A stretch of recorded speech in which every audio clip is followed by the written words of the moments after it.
Então, a classificação dessas práticas conservacionistas, nós vamos classificá-la em três tipos.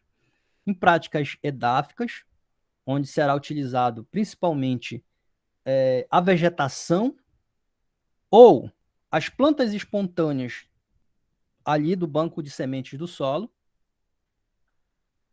Práticas vegetativas são as plantas, né, principalmente plantas que são ali do banco de sementes espontâneo. É um mato, deixar crescer mato. Então, práticas vegetativas é utilizar mato para proteção da superfície do solo. Perfeito? Práticas edáficas, ela vai ter principalmente um efeito indireto. É você melhorar a fertilidade do solo, tanto do ponto de vista químico quanto do ponto de vista físico, de tal maneira que o solo forneça nutrientes para o bom desenvolvimento das plantas, para que essas plantas possam formar, ter um bom crescimento vegetativo, para que rapidamente possam promover uma boa cobertura do solo. As práticas mecânicas, como o nome está falando, mecânicas, ela já vai exigir, né, de construções de canais que nós vamos conhecer como terraços. Tá? Esses terraços eles vão ter por objetivo acumular a água que está escoando superficialmente, forçar a infiltrar no solo ou conduzir esse excesso de água a um determinado ponto que se funcionará como um canal escoadouro. Beleza? É, só voltando aqui nessa informação,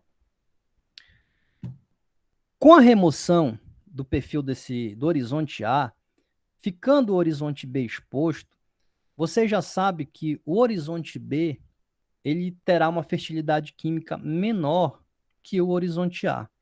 Então, a remoção do horizonte A, lenta e gradual, com o tempo, esses cacaueiros eles poderiam apresentar, né, um problema de fertilidade do solo.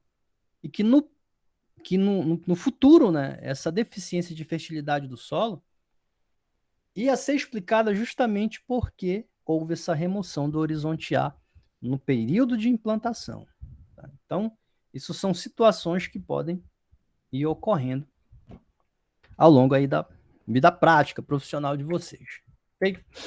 Bom, então, quanto às práticas de caráter edáfico, essas práticas elas vão ter como objetivo a restauração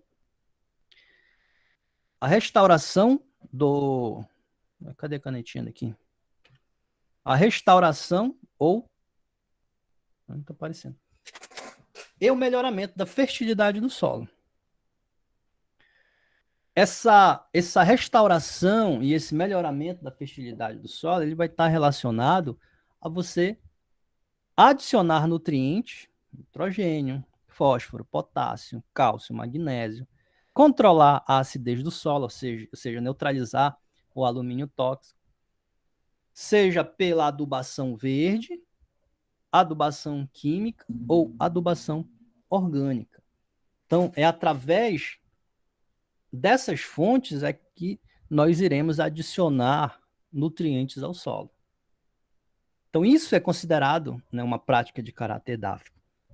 Se nós olharmos do ponto de vista de um manejo integrado, né, assim como existe um manejo integrado lá de pragas, que vocês estudaram lá em entomologia, que leva em consideração vários fatores, bióticos, abióticos, a utilização de inseticidas, tanto químico, então inseticidas naturais, a utilização de insetos. Né? Essa visão mais integrada, ela é muito importante no solo, porque quando se vai trabalhar com o manejo ele é importante trazer, né, as ferramentas que foram aprendidas principalmente na fertilidade do solo e na nutrição. Justamente, do ponto de vista da conservação do solo, se eu tenho um bom crescimento vegetativo, mais rápido vai criar um dossel ali da parte aérea ou ali das gramíneas que rapidamente vão fechar, né, o dossel, protegendo contra o impacto da gota de chuva diretamente sobre o solo. Professor, Além disso, opa! Mas Diga tem aí, solo específico para me aderir à adubação verde, ou eu posso aderir em qualquer tipo de solo? qualquer tipo de solo. A adubação verde não seria adequada para o organossolo, porque o organossolo já é um solo que tem alto teor, né, de matéria orgânica.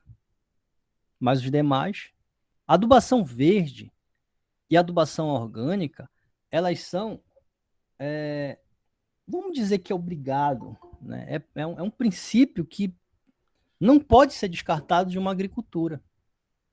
Isso não é um princípio de agricultura atual, né? Isso, desde que o mundo é mundo, desde que a agricultura é agricultura, a incorporação de plantas para melhorar a fertilidade do solo, ela tem que ser utilizada. Por exemplo, neste caso aqui,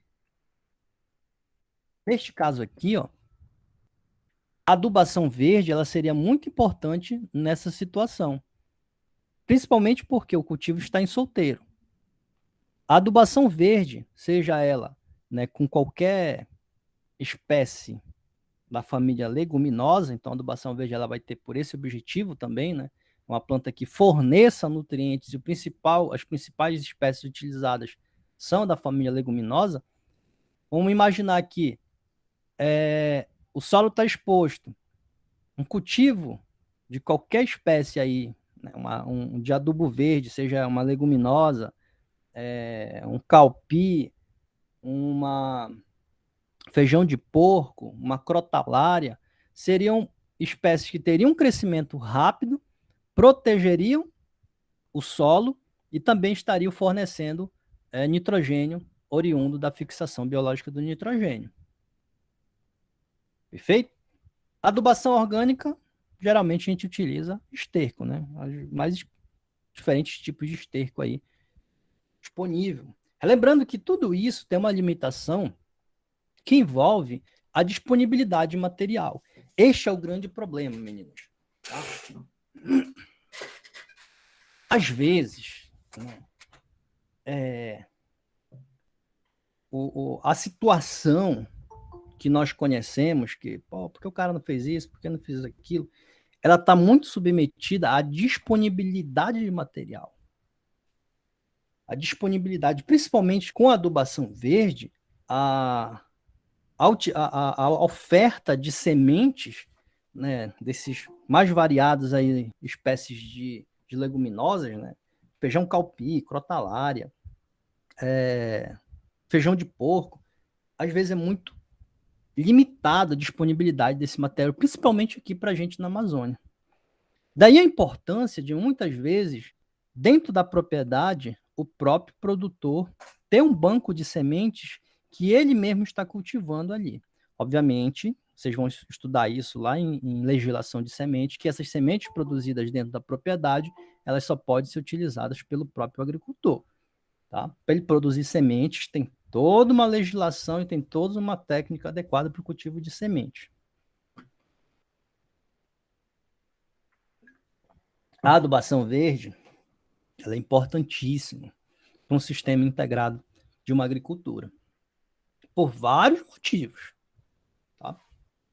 Bom, quando nós utilizamos esses fertilizantes, nós estamos melhorando o ambiente edáfico. Se a planta está bem nutrida, ela vai desenvolver, ela vai ter um bom crescimento vegetativo e, portanto, vai formar um bom dossel protegendo a camada superficial do solo contra o impacto da gota, promovendo a erosão. Bom, então, a adubação verde,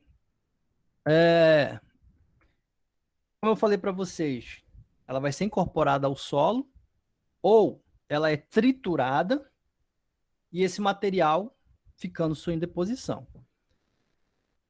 A incorporação ela é um problema porque se você incorporar, você não está tendo o efeito benéfico da cobertura do solo.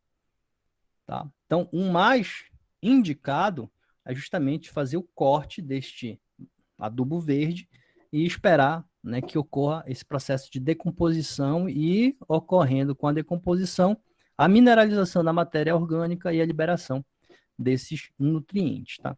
Então, a incorporação ao solo de plantas especialmente cultivadas para esse fim, cortadas ainda verde para serem enterradas. Então, eu chamei aquele detalhe. Se você incorporar, você vai estar perdendo, você vai estar incorporando material que vai se mineralizar, liberar os nutrientes, no entanto, vai estar perdendo o efeito da cobertura. Então, é uma forma barata e acessível de incorporar ao solo, principalmente matéria orgânica. Bom, barata e acessível, ele é do ponto de vista que o fornecimento de nutrientes ele é muito vantajoso. No entanto, quais são os problemas que hoje são enfrentados? O acesso a essas sementes. Tá? Se a gente for entrar hoje aqui num site da Piraí, vamos ver quanto é que está um quilo de semente hoje de... Deixa eu projetar somente a tela aqui.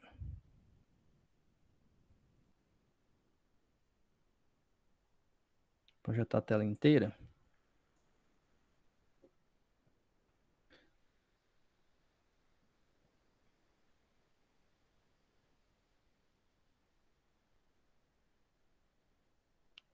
Professor, mas e a questão de propagação vegetativa? Porque geralmente essas plantas utilizadas como adubo verde, a maioria delas não são de propagação vegetativa. Elas são sementes.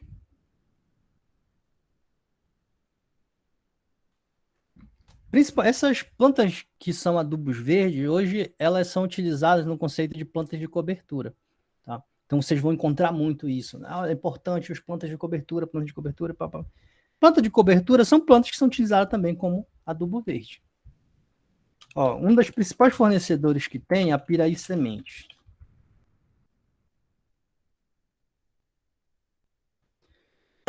Vamos ver como é que está o preço hoje aqui. E aí tem outro problema, frete.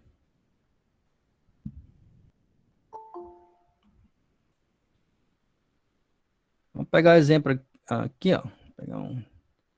Pegar uns produtos aqui, ó, do Bação Verde.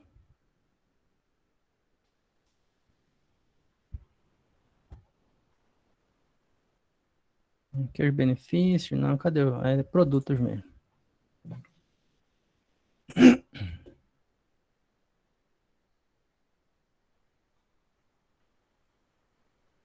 Bom, a outra questão é que existem plantas que são adaptadas a um clima mais temperado e outras a clima tropical.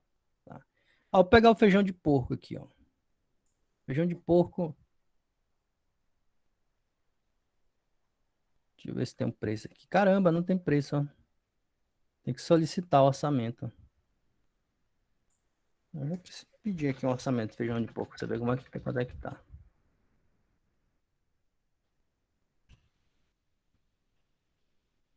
A última vez que comprei a semente de feijão de porco foi 300 e poucos reais. Quero um orçamento. Eu paguei 200 de frete, ou seja, saiu a quase 500 reais uma saca de 25 quilos. Então essa é a questão, entendeu? Então uma saca de 25 quilos vai... deu pau aqui. Eu vou utilizar quase, mais ou menos 1 hectare, né? Deixa eu ver qual é aqui, ó. Tá, massa verde, massa seca. Ó, plantio por hectare, de 100 a 120 quilos por hectare, né?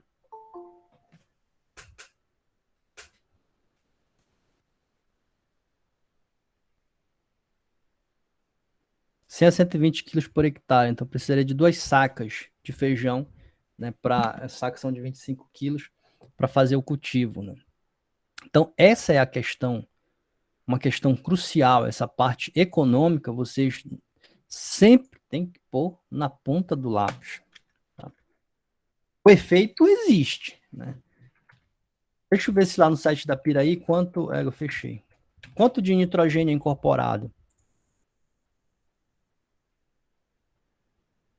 Ó, quantidade fixado mais reciclado. Em torno de 80 a 660 quilos por hectare. Aí vem o cálculo. Tem que ser feito. 80 a 160 quilos por hectare. Uma saca hoje de ureia, né? Aí tá quanto? Quanto você utilizaria para fazer adubação? Então, tudo isso são questões que tem que ser levadas na hora na definição da sua tomada de decisão.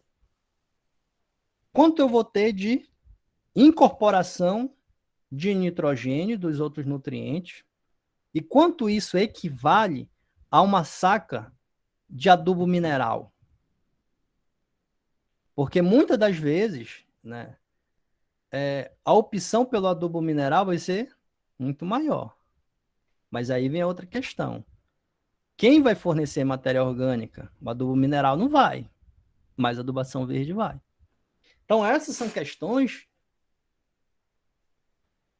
que vocês sempre terão que mostrar que, do ponto de vista só financeiro, muitas das vezes não será o único benefício, e sim a necessidade da visão integrada, que além, né, de trazer o benefício de incorporar matéria orgânica, nitrogênio, eu terei também uma melhoria na quantidade, no acesso à matéria orgânica para promover, né, o benefício para o solo. Além disso, dependendo da espécie, se ela tem uma raiz profunda, essa raiz ela vai promover também a reciclagem de nutrientes. A utilização de adubação verde é imitar o que a floresta faz. Tá? Não existe melhor exemplo e melhor convencimento. Os nossos solos são solos de baixa fertilidade, só consegue sustentar uma floresta como uma floresta amazônica devido à ciclagem de nutrientes. Constantemente o nutriente ali no solo, depois para a biomassa vegetal, cai folha e galho, se decompõe, libera nutriente, a raiz absorve. Então, as técnicas de adubação verde, a utilização de adubos verdes, como plantas de cobertura, elas têm por esse objetivo: produzir biomassa vegetal para gerar matéria orgânica, para proteger a superfície do solo. As suas raízes melhorarão a agregação também do solo, porque a raiz auxilia na agregação do solo. Além disso, o desenvolvimento dessas raízes promoverão a reciclagem dos nutrientes que foram lixiviados. Então, esse vai ser o objetivo.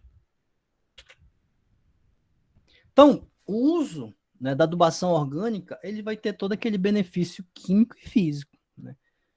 Físico, qual é o objetivo? Matéria orgânica auxilia na formação dos agregados do solo, assim como as raízes também liberam exudatos que auxiliarão na agregação do solo. Matéria orgânica aumenta a CTC do solo, justamente devido aos radicais, né, carboxílicos ali, que quando ocorre a dissociação do hidrogênio, uma carga elétrica negativa do oxigênio fica liberada e tem a capacidade de reter ali o potássio, cálcio, magnésio, que antes poderiam ser perdidos. Tá? Relembrando que a matéria orgânica ela vai dar um plus, ela vai auxiliar no aumento da quantidade de cargas elétricas em um solo que já tem baixa CTC. Se nós pegarmos algumas análises de solo e compararmos a camada de 0 a 10 com uma camada de 40 a 60, a camada de 40 a 60 geralmente vai apresentar uma CTC variando ali de 3 a 5 centimol. Quando eu vou lá para o horizonte A, às vezes está 7, 8, 9 centimol de carga por decímetro cúbico de CTC. CTC total, né? Mas quem é que está auxiliando, contribuindo aí? A matéria orgânica. Então, esse efeito da matéria orgânica ele vai ser importantíssimo, perfeito? Além disso, a matéria orgânica também, né, vai auxiliar na quelatização de elementos como alumínio, ferro, auxiliando também na disponibilidade de alguns nutrientes como o fósforo.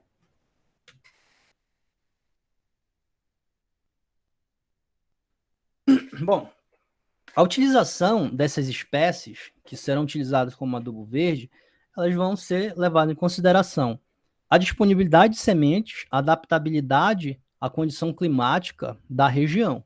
Tá?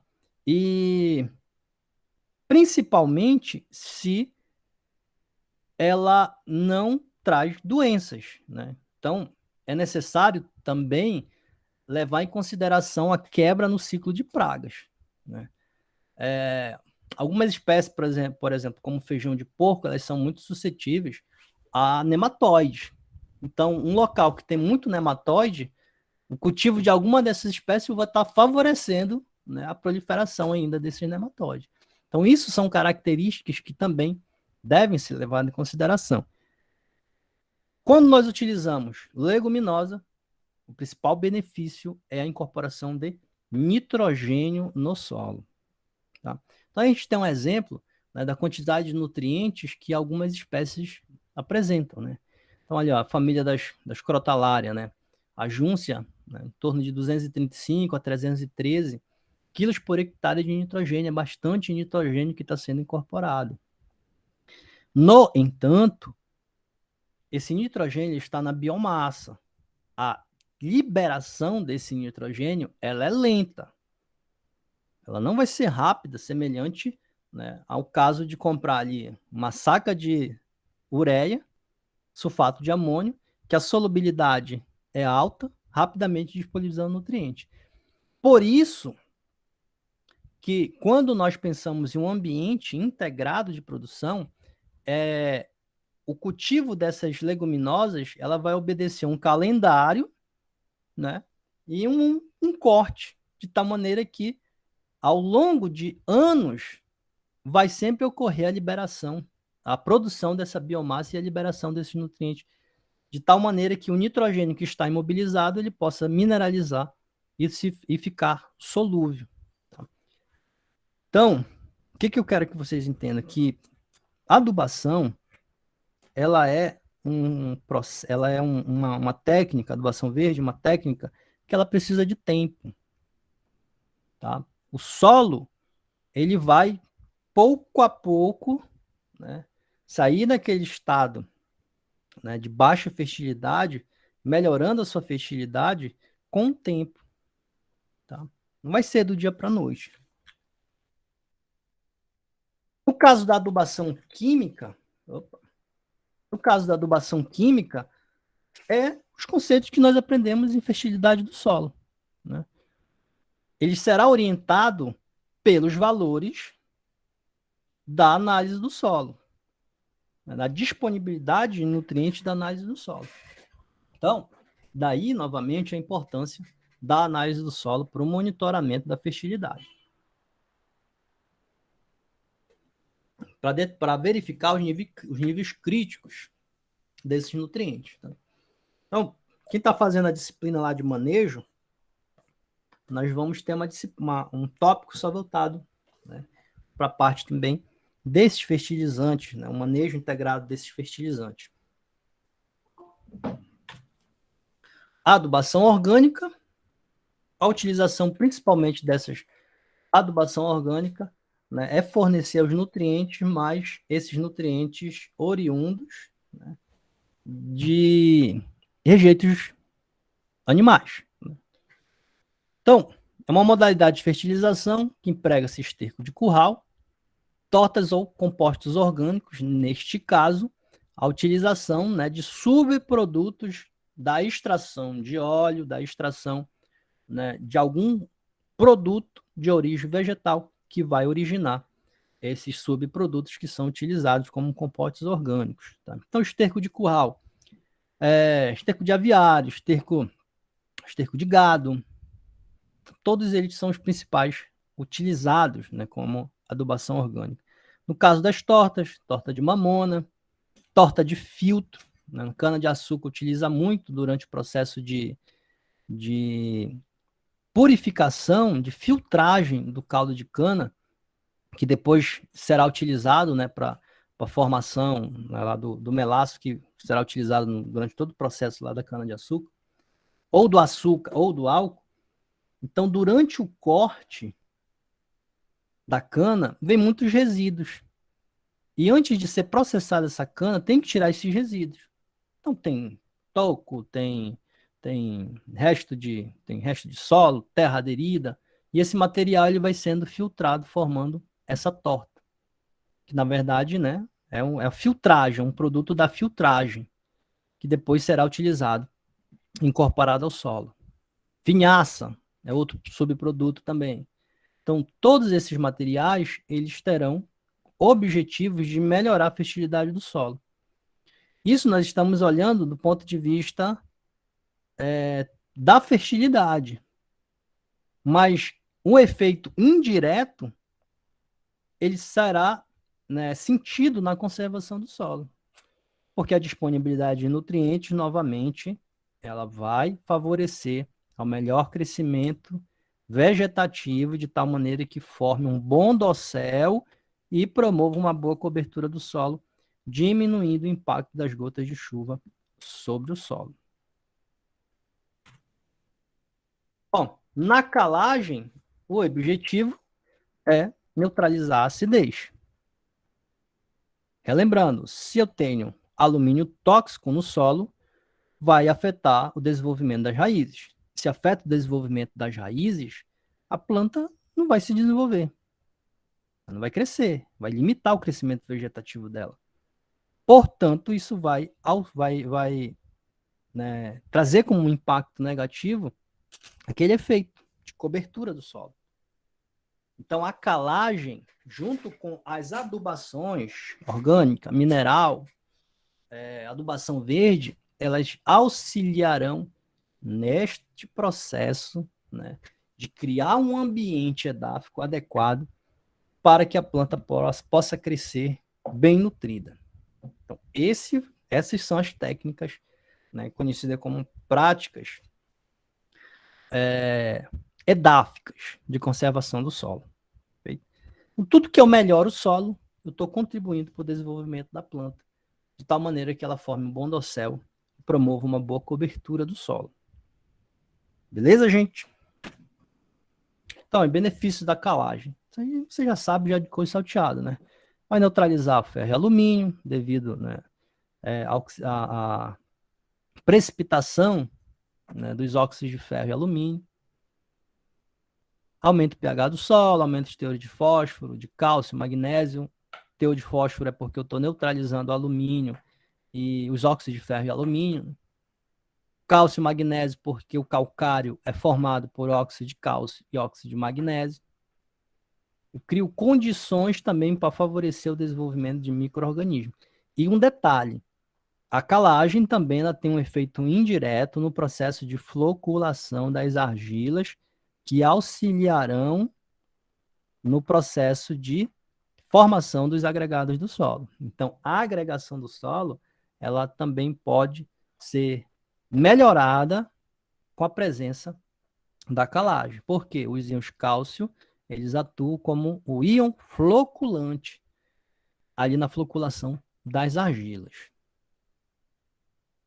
Então, um exemplo, né, de resultado de pesquisa, né, mostrando, né, duas situações. A produção de forragem numa área degradada, sem adubação, sem calagem, numa área só com calagem, numa área só com fertilização e a outra com a calagem mais a fertilização, mostrando um incremento, né, de produção com a utilização de adubação e calagem, melhorando, né, a produção de matéria seca por hectare.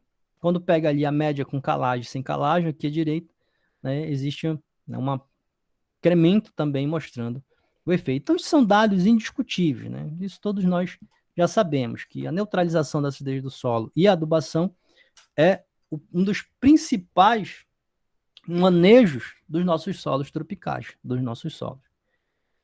E, consequentemente, se eu tenho maior produção de matéria seca, ou seja, de forragem, isso aí está propiciando uma boa formação, né, do dossel, que vai estar protegendo superficialmente, a camada superficial do solo contra o impacto da gota da chuva.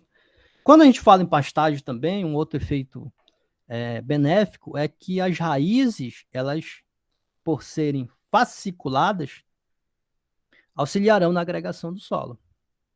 Né?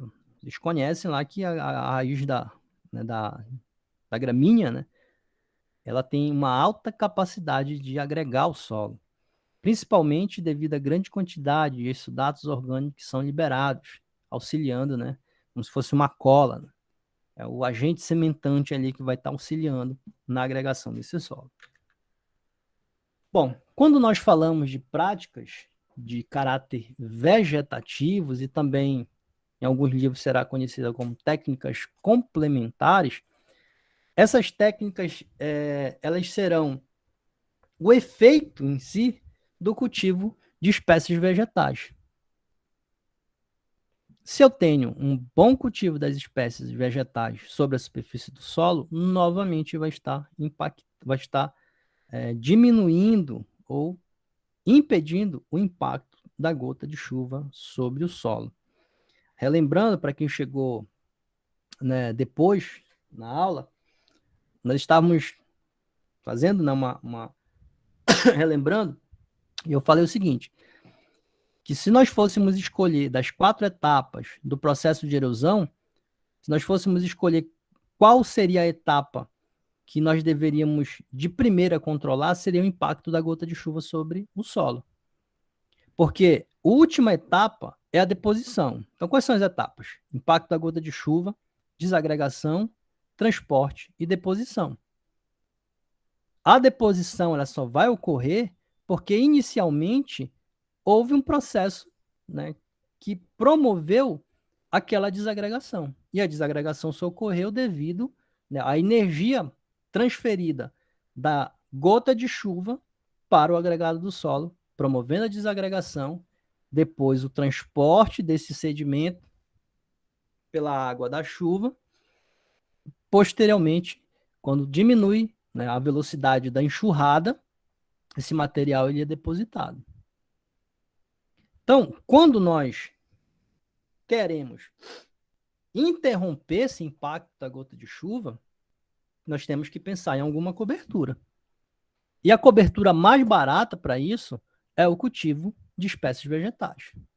Não tem como eu comprar uma lona aí de 100 hectares e distribuir, né? Aliás, até pode fazer isso, mas economicamente seria extremamente inviável, né? Fazer um mulch, que é o nome disso, né? Mulch. Bom, então as técnicas de florestamento e reflorestamento são técnicas eficazes, né? Então, a utilização da área de reserva legal, ela é bastante importante porque eu vou estar protegendo o solo do impacto da gota de chuva e, principalmente, se a água não está escoando superficialmente, ela vai infiltrar. Se ela infiltra, ela armazena. Se ela armazena, ela está funcionando como uma caixa d'água que vai armazenar água. Consequentemente, esta água também vai abastecer o lençol freático e toda aquela rede hídrica que existe ali naquela microbacia. Então, o florestamento e o reflorestamento, e nesse ponto eu estou falando em nível de reserva legal, ele vai ter uma importância muito grande porque eu estarei conservando água. Perfeito? Conservar água é importante porque é no solo que a água estará conservada e será a fonte de recarga dos aquíferos. É o ciclo hidrológico da água. Pastagem. Pastagem, né? O objetivo principal da pastagem é fornecer alimento para, né, no caso, os animais, para os ruminantes. No entanto, a pastagem ela será utilizada, também terá como um efeito indireto a conservação do solo, desde que ela esteja sendo bem manejada. Tá? Então, embora a intensidade um pouco menor que as florestas, as pastagens fornecem grande proteção ao solo contra a erosão. Deve-se atentar para o manejo da pastagem adequada, justamente para manter a melhor cobertura do solo possível. Então, utilizando rodízio de pastagens divididos, a área total em determinado número de pastos, sendo o gado passado de um para o outro, será muito importante para a manutenção dessa pastagem. Então, mais uma vez, né, no início da aula eu estava falando sobre a importância da disciplina de topografia de geoprocessamento para a conservação do solo, da mesma maneira, a importância que a disciplina forragicultura tem para a conservação do solo. Por quê? O pasto mal manejado vai estar em degradação, E em degradação, pouco a pouco, a superfície do solo ficará exposta. Então, sempre são relações de causa e efeito que ocorrem aí, né? Bom, acho que forragem vocês estão fazendo com a Edivana, né? Então, provavelmente ela já falou para vocês, ou ainda vai falar, né, sobre esse manejo adequado da pastagem.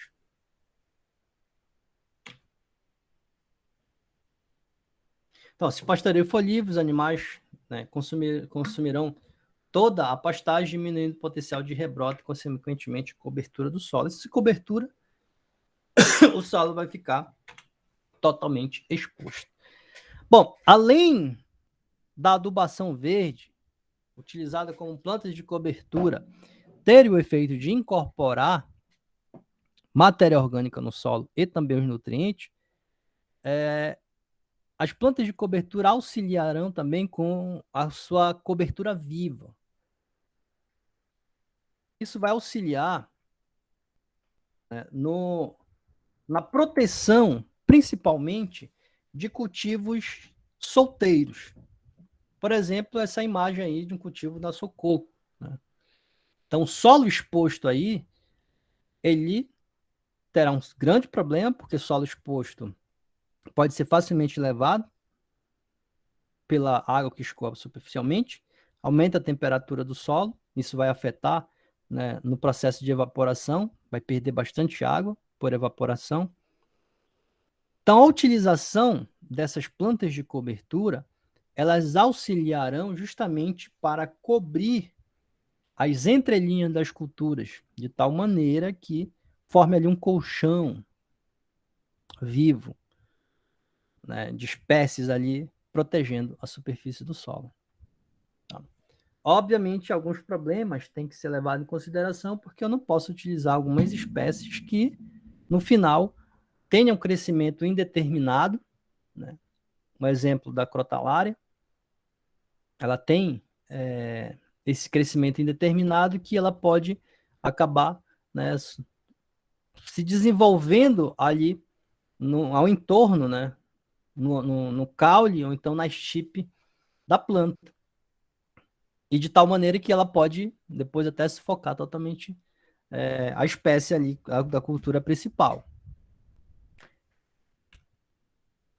Então, exemplos aí de espécies que são bastante utilizadas, né, tanto no Nordeste quanto na região Norte, porque são adaptadas ao clima quente.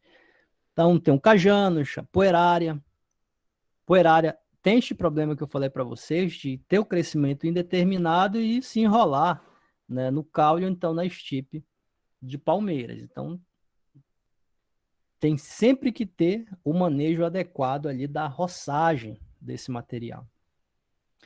Calopogônio, leucena, então são todas leguminosas. E tem um detalhe, que essas leguminosas, lá na forragicultura, elas serão utilizadas também como um banco de proteínas. Por quê? Vão fornecer o tal bendito do nitrogênio. Então, aqui na conservação do solo, elas vão ter esse objetivo também, né, de proteger a camada superficial do solo, atuando como plantas de cobertura. Tá aqui um exemplo, né, no cultivo de pastagem, uma leucena, né, uma leucena como banco de proteínas. Geralmente, essas plantas que têm um crescimento mais indeterminado, não é crescimento determinado, mas que tem a capacidade, né, de formar um bom dossel, é que são geralmente utilizadas para que promovam, né, uma boa cobertura do solo. No caso da leucena, no caso de calopogônio, de mucuna, o que se é utilizado é a redução da entrelinhas, né, do espaçamento de uma linha para outra, de tal maneira que possa formar uma boa cobertura do solo. Culturas em faixas. Então, culturas em faixas, ele está relacionado a uma prática, principalmente de rotação de culturas, de um bom delineamento dentro daquela área, intercalando culturas que são cultivadas. Isso aí nada mais é do que um esquema de rotação de culturas.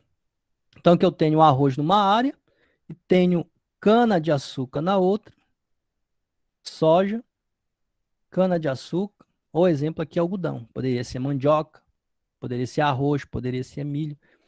Mas a ideia da culturas em faixas é justamente criar um sistema que, em função das espécies e do adensamento das espécies, crie como se fosse barreiras que vai propiciar diminuir o avanço da água que está escoando superficialmente. Tá? Então, a culturas em faixa, ela consiste na disposição de culturas em faixa de tal forma que em cada ano, ou seja, acaba sendo uma rotação de cultura, se alterne plantas que oferecem pouca proteção ao solo com outras de crescimento mais denso. Portanto, vão contribuir com maior proteção. É uma prática que combina a rotação de culturas, plantas de cobertura e terraços, e principalmente elas têm que ser cultivadas em nível. Essas técnicas de culturas em faixas, elas são utilizadas principalmente com o pequeno agricultor, onde ele geralmente tem, né, mais de uma ou mais de duas cultivos ali que ele, né, pode usufruir na terra dele, como cultivo de arroz, cultivo de milho, cultivo de mandioca. Então, essa forma de organização, obviamente, precisa de um bom convencimento técnico para que o agricultor possa realizar isso. Então, a parte de extensão, a parte extensionista, né, ela é muito importante justamente na hora do trato do convencimento dessas áreas. Geralmente, chegar para o agricultor e falar, olha, você vai fazer assim, assim, geralmente ele não vai fazer. É aquela história que eu estava contando. Ele fala, não, cara, não, meu pai plantava assim. Então, essas técnicas, elas são muito importantes que sejam criadas unidades demonstrativas, que o serviço de extensão rural, a exemplo da Emater, possam ter essas unidades demonstrativas, funcionando como uma prática mesmo para o cultivo. Né? Dentro da universidade, seria muito interessante se a gente tivesse essas áreas. Né? Talvez em Garapiaçu pudesse ser uma boa área assim que a gente pudesse ter essas unidades demonstrativas, como já houveram, né, em anos bastante anteriores. Então, gente, a ideia da culturas em faixas é essa: é alternar plantas que têm um cultivo mais denso, e, portanto, mais denso, ela vai oferecer uma proteção ao solo. Primeiro, por aquele cultivo está sendo, por aquela área, aquela faixa de terra está sendo protegida por um cultivo mais denso, e também ela vai atuar como uma barreira da água que está escoando superficialmente. Essa técnica ela está sendo muito utilizada no cultivo de soja com cana-de-açúcar em grandes propriedades, que eles chamam de meiose. Então, o sistema de meiose, ele em si não era com objetivo de... Ele não era com objetivo somente de proteção e conservação do solo. Era uma questão maior de... Não, tem que pedir aqui, ó. Era com o objetivo de melhorar, sistematizar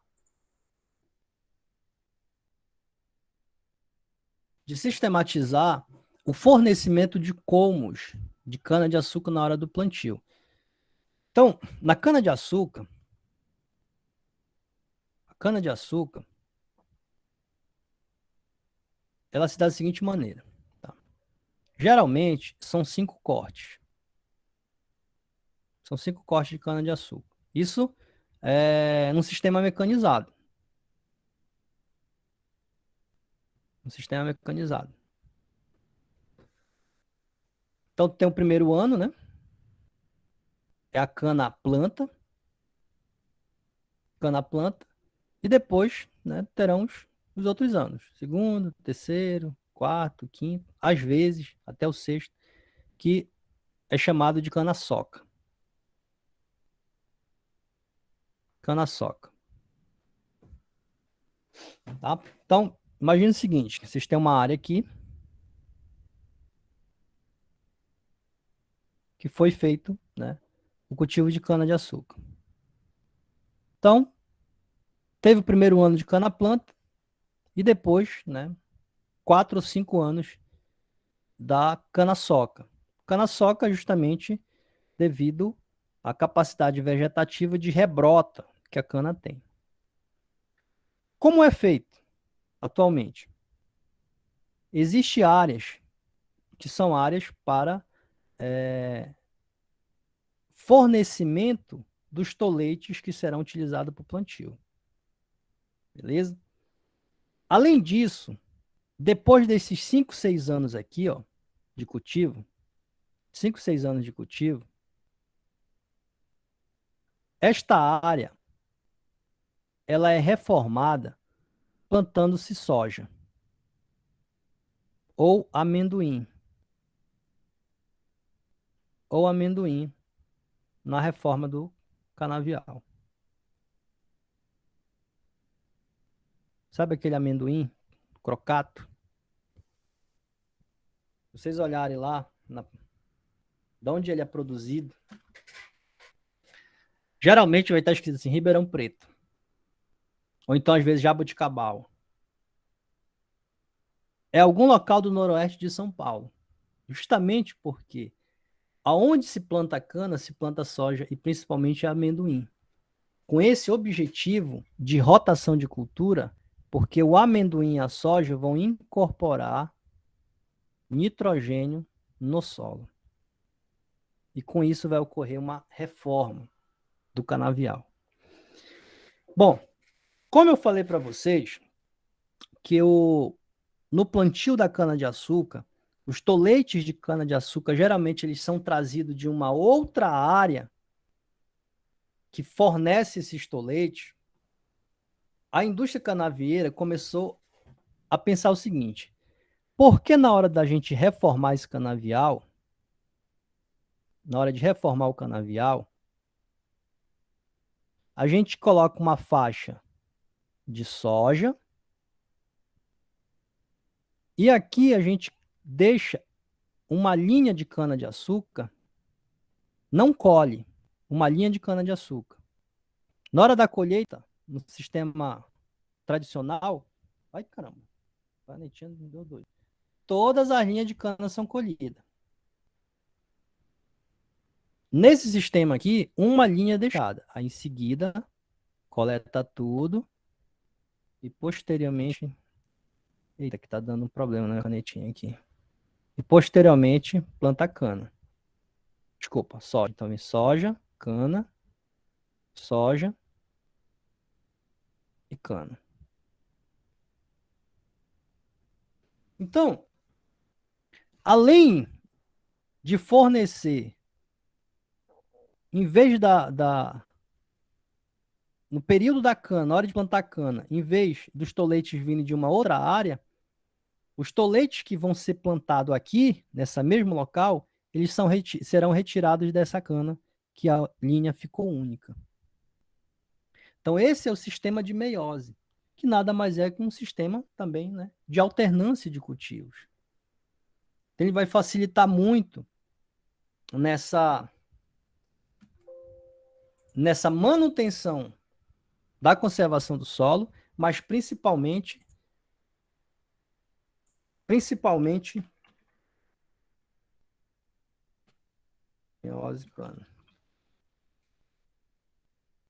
no fornecimento de tolete para o plantio.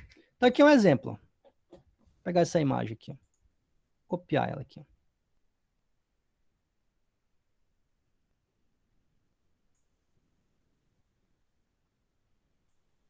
Ficar mais...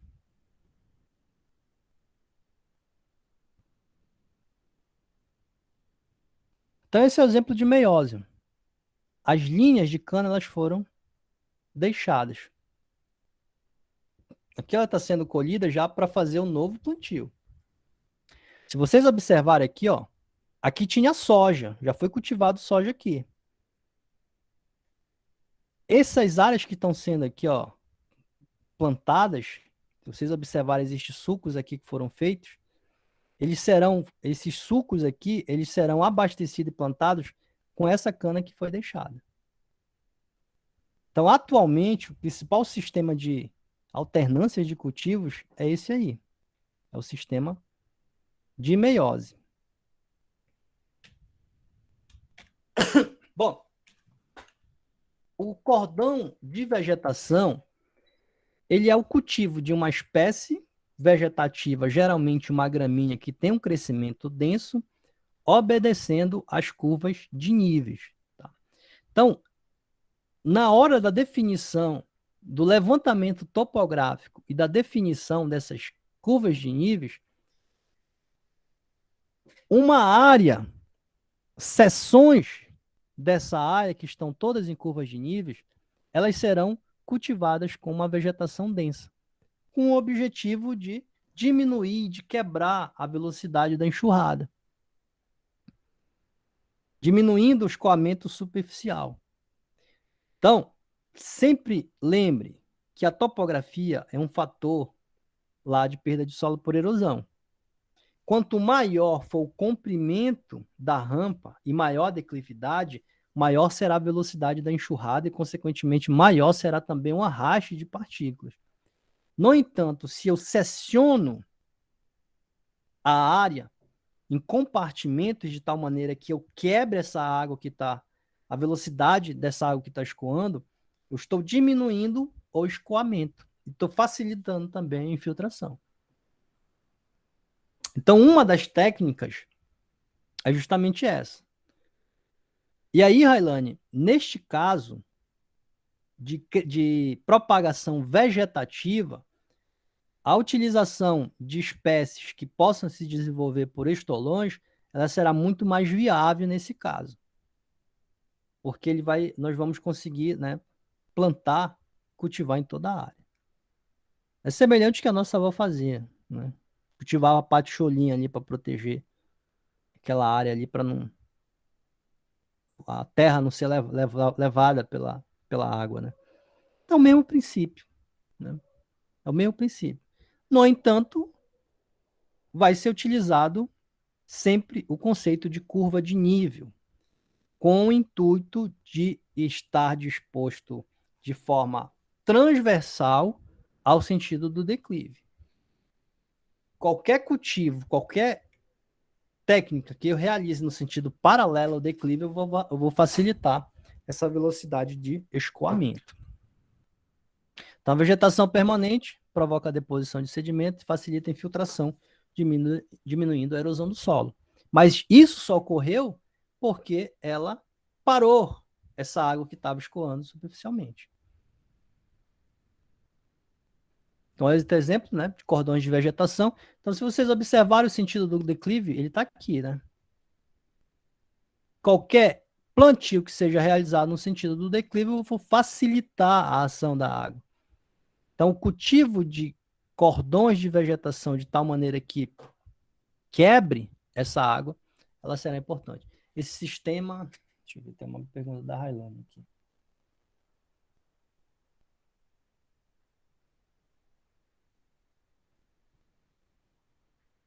Esse sistema de manejo é viável para qualquer cultura? Sim, toda cultura deveria ser implantada assim.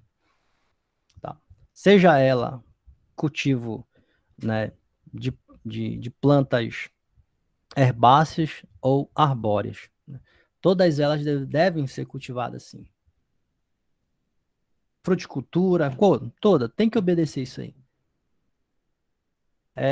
Princípio princípio de manejo de solo é isso. Né? O princípio da a conservação do solo, ela começa com um bom manejo do solo. E o bom manejo do solo, ele deve levar em consideração esses fatores topográficos de tal maneira que não facilite que a água escoa de forma paralela ao declive.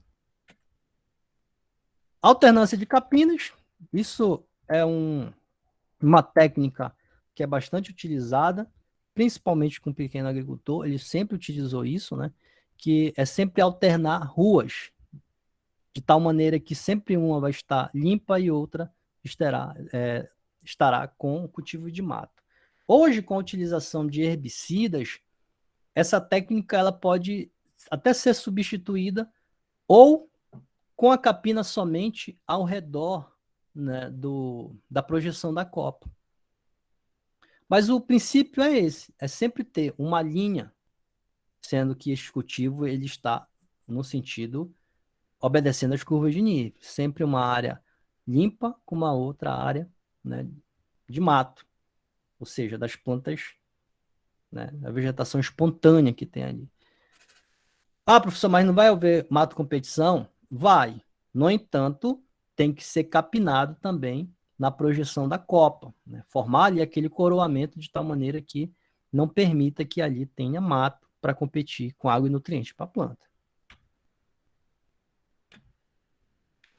Bom, cobertura morta, o mulch, ele é a manutenção desses resíduos vegetais sobre a superfície do solo, de tal maneira que ele possa oferecer uma proteção e depois da decomposição, a mineralização de nutrientes. Então, a cobertura morta consiste em proteger o solo contra o impacto das gotas de chuva, utilizando resíduos vegetais. Então, qualquer cultivo que utilize plantas de cobertura, que elas sejam dessecadas, cortadas e depositadas sobre a superfície, elas atuarão como cobertura morta. A deposição desses resíduos elas vão auxiliar na cobertura do solo. Então, são fatores imprescindíveis dentro do manejo integrado do solo. Faixas de bordadura, ela consiste ao redor da área, semelhante a faixas, né, em contorno, o cultivo de espécies de tal maneira que ela proteja ali aquela quadra, aquele cultivo contra a erosão. Então, este aqui é um exemplo, né, numa área demonstrativa da Emater, um cultivo de seringueira e o cultivo de patcholinho. Então, a utilização de espécies que possam, como faixa de bordadura e cordões de contorno, elas devem levar em consideração isso, que elas tenham uma boa capacidade ali de estabelecimento, de implantação, de crescimento e depois de manutenção, de tal maneira que não possa ser facilmente levado pela água da chuva e possa se enraizar. Patchouli, ela é é uma ótima planta para ser utilizada nessas práticas vegetativas. O problema é que o crescimento dela, assim, não é tão rápido. Entretanto, são muitos estolões, né? Então, o crescimento pode até não ser rápido, mas a quantidade de estolões que tem ali são muitos que a gente consegue tirar ali. Estolões não, né? Daquela toceira ali. A gente consegue tirar daquela toceirinha ali uma boa quantidade. E isso, com o tempo, né, ela vai se desenvolvendo, eu posso ir tirando mais, deixando, né, uma parte para fazer a proteção, mas eu posso ir propagando.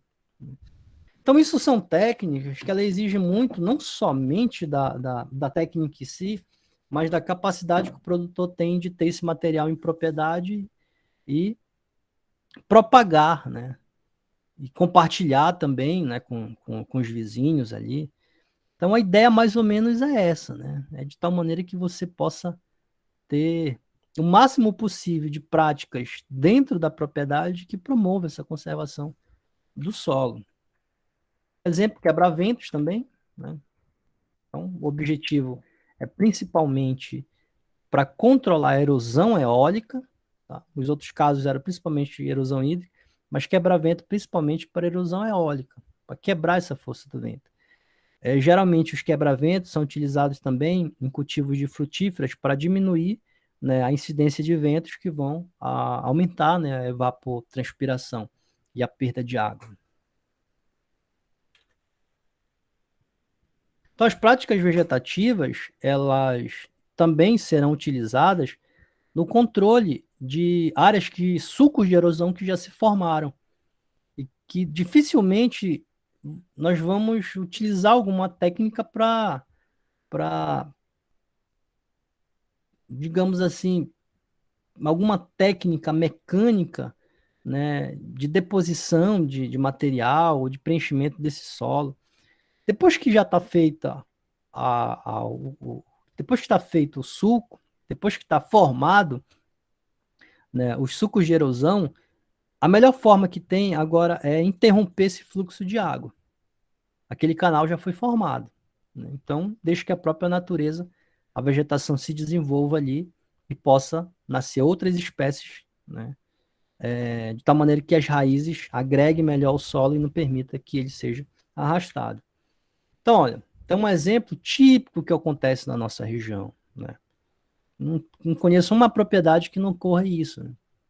Naturalmente, a água que está escoando superficialmente vai formando caminhos, sucos de erosão, e vão comprometendo os igarapés, né? As cacimbas aí. Então, uma das melhores técnicas para controlar essa formação dessa erosão é interromper o fluxo de água, com a construção de paliçadas, utilizando os próprios galhos, as próprias madeira, próprio material vegetal que está disponível ali da queda das plantas, né? Construção dentro dos canais, então isso aqui são dentro dos sucos de erosão, foi construída essas paliçadas, né? E dentro dos sucos foi colocado, né, os restos de galhos, restos de troncos, para proteger da água da chuva. E, inclusive a água, ela vai até infiltrar aí, né? Outro exemplo, a área de preservação, né, ambiental, principalmente com nascente, né, a proteção ali daquela nascente, utilizando vários recursos, né? O pessoal utiliza pneu, utiliza sacos com areia, de tal maneira para evitar o assoreamento do rio, né? Então, um exemplo aí. Essa área aqui é uma área lá em Bragança, dá vários sacos de areia que não permite, né, que ocorra o desbarrancamento e promova o assoreamento do igarapé. E aí preservando, né, um recurso natural ótimo para disponibilidade de água, do consumo humano, para o lazer, às vezes para a preservação ambiental, né? E aí outros exemplos de imagem. Então é isso, gente. Na próxima aula, eu vou falar sobre as práticas de caráter mecânico, principalmente o terraceamento. Então, terraceamento já é a construção realmente dos... É a construção dos terraços, onde esses terraços terão por objetivo interromper a água que está escoando superficialmente, fazer com que ocorra infiltração, ou então parte dessa água seja destinada a uma área e posteriormente que vai funcionar como um canal escoador e vai ser perdido, que vai ser, né, jogado no igarapé ou no rio, de tal maneira que não permita que ocorra essa movimentação de água em todo o comprimento da rampa ou de toda a área. Perfeito, gente? Então, só relembrando, práticas de caráter mecânico. Isso, as barreiras só para diminuir a sedimentação da água que está sendo trazida e depositado sobre o igarapé. Lá em cima tem que ser preservado também, tá? Então, todas as cotas aí da topografia tem que ser protegida contra o impacto da gota de chuva, da erosão. Então, não adianta só resolver aqui, né? Tem que resolver também a montante, né? Tem que resolver a área superior, né, da cota.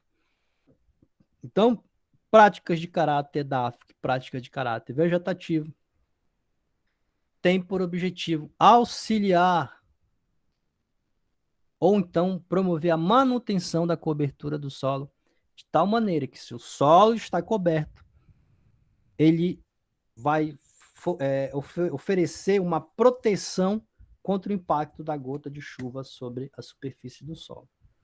Se não ocorre esse impacto da gota de chuva, não ocorre desagregação, não vai ocorrer transporte do sedimento e nem a deposição. Beleza, gente? Mais alguma pergunta?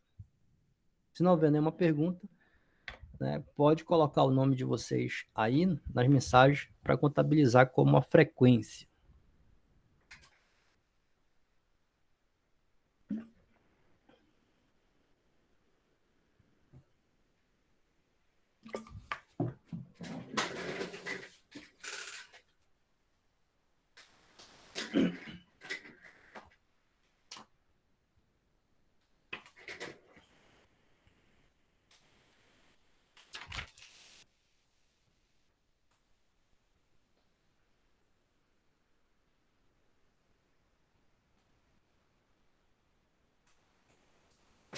Então, galera, é isso. Tenha uma boa semana, um bom final de semana, né? Uma boa sexta-feira. Fique com Deus. Até terça-feira na nossa próxima aula. Iriane levantou. Professor, Diga aí. sobre o trabalho que era para enviar uma amostra de solo. Ah, isso é de manejo do solo, não é isso? É disciplina de É de manejo, uma. né? Isso. Tá, tu conseguiu coletar? Não, porque aí ficou faltando o seu posicionamento em relação, assim, que você ia falar com o Ah, professor Vicente e tal. Mas aí, se não tiver como, eu posso estar enviando pelo ônibus, alguma coisa assim. tá, eu acho que tu pode. É melhor enviar pelo ônibus. Tu manda Tá, pelo ônibus e eu resgato aqui. Aí, tudo tu bem. tem meu telefone aí? Não, não tem. Você pode Então, estar me passando? deixa eu passar aqui, que aí, quando tu enviar, tu me avisa pra eu buscar lá no. Pode passar o zap aí, ó. Beleza, Iri? Tá. Obrigada, professor. Tá certo, então. Falou, tchau, tchau, gente.